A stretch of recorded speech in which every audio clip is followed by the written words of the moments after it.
yang jujur dan rajin bernama Ki Surya. Ia dikenal oleh seluruh penduduk sebagai tukang bakul, orang yang sehari-harinya membuat bakul dari anyaman bambu. Ki Surya berasal dari keluarga miskin. Rumahnya hanya gubuk kecil berdinding anyaman bambu dan beratap daun kering. Ia hidup bersama istrinya yang lemah lembut dan anak tunggalnya yang masih kecil.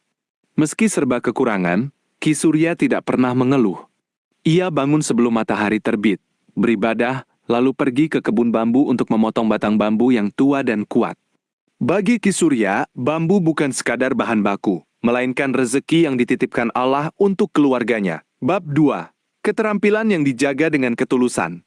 Setiap hari, Ki Surya duduk di beranda rumahnya, dengan sabar membelah bambu menjadi bilangan-bilangan tipis dan lentur.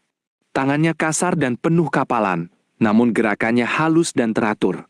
Ia menganyam bilangan bambu itu dengan teliti, melipat, menyilang, menekan, hingga terbentuklah bakul yang kuat, rapat, dan indah. Banyak orang memuji hasil karyanya. Bakul buatan Ki Surya paling awet, tidak mudah jebol, dan rapi sekali anyamannya. Namun Ki Surya tidak pernah menaikkan harga melebihi patutnya. Ia selalu berkata, rezeki yang berkah adalah yang didapat dari kerja keras dan kejujuran. Ia tidak pernah menipiskan anyaman untuk menghemat bahan, seperti yang dilakukan sebagian tukang lain yang serakah. Bab 3. Ujian dari Sang Kaya. Di kampung itu pula, hiduplah seorang saudagar kaya yang sombong bernama Pak Dermawan.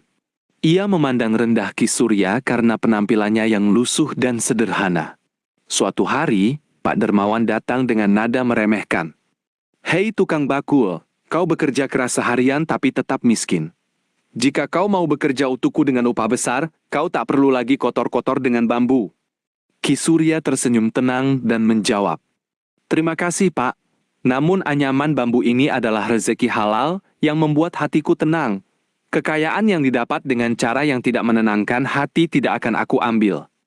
Pak Dermawan tertawa sinis dan pergi dengan perasaan kesal. Ia bertekad untuk menjatuhkan Ki Surya dengan cara menyebarkan fitnah bahwa bakul buatan Ki Surya mudah rusak dan beracun. Penduduk kampung mulai ragu dan pembeli berkurang. Ki Surya tetap tenang.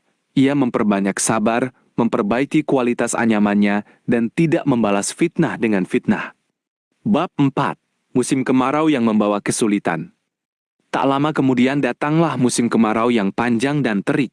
Bambu di kebun menjadi kering dan keras, sulit dipotong dan dianyam. Penduduk kampung pun kekurangan uang, sehingga jarang yang membeli bakul. Keluarga Ki Surya mulai kehabisan makanan. Istrinya bertanya dengan cemas, "Suamiku, persediaan kita menipis. Apa kita tidak perlu mencari pekerjaan lain?" Ki Surya menatap istrinya dengan lembut. "Bersabarlah, bambu yang kering pun tetap bisa dianyam dengan ketekunan. Allah tidak akan membiarkan hambanya yang jujur kelaparan." Ia bekerja lebih teliti dari biasanya. Setiap bakul yang dianyamnya dihiasi doa dan kesabaran. Suatu hari, saat sedang beristirahat di pinggir kebun bambu, ia melihat seekor burung kecil yang bersusah payah membawa ranting untuk membuat sarang. Ki Surya tersenyum, bahkan makhluk kecil pun berusaha dan bertawakal, apalagi manusia. Semangatnya kembali berkobar. Bab 5. Kebenaran terungkap di pasar raya. Suatu hari, diadakanlah pasar besar yang dikunjungi pedagang dari berbagai daerah.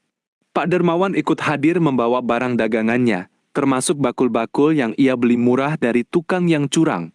Di saat yang sama, Ki Surya hadir dengan beberapa bakul buatan tangannya yang paling rapi dan kuat. Tiba-tiba, seorang pembeli dari kota besar hendak membawa dagangan jauh. Ia memeriksa bakul Pak Dermawan. Begitu disentuh dan ditarik sedikit, anyamannya terlepas dan rusak. Ia mengambil bakul Ki Surya, ditarik kuat, dipukul pelan, dibengkokkan. Namun bakul itu tetap kokoh dan tidak berubah bentuk. Semua orang berkerumun melihat kejadian itu. Pembeli itu berkata keras, "Inilah bakul yang benar-benar dibuat dengan hati dan kejujuran." Pak Dermawan malu luar biasa. Ia akhirnya mengakui kesalahannya dan meminta maaf kepada Ki Surya atas fitnah yang pernah disebarkannya. Ki Surya memaafkan dengan tulus. Sejak hari itu, nama Ki Surya tersohor. Bakul-bakulnya dicari dari jauh, dan ia hidup layak tanpa kehilangan kesederhanaannya. Bab 6. akhir hidup yang penuh ketenangan. Bertahun-tahun kemudian, Ki Surya sudah berusia lanjut. Ia mengajarkan keterampilan menganyam kepada anaknya dan kepada anak-anak kampung dengan pesan. Anyamlah dengan hati yang jujur. Jangan kurangi bahan. Jangan percepat pekerjaan sehingga kualitas turun.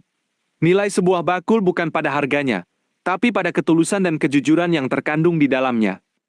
Ia wafat dalam keadaan tenang, sedang memegang bilangan bambu dan berzikir. Penduduk kampung mengenangnya sebagai orang yang membuktikan bahwa kejujuran dan kesabaran akan selalu menang di atas kesombongan dan tipu daya.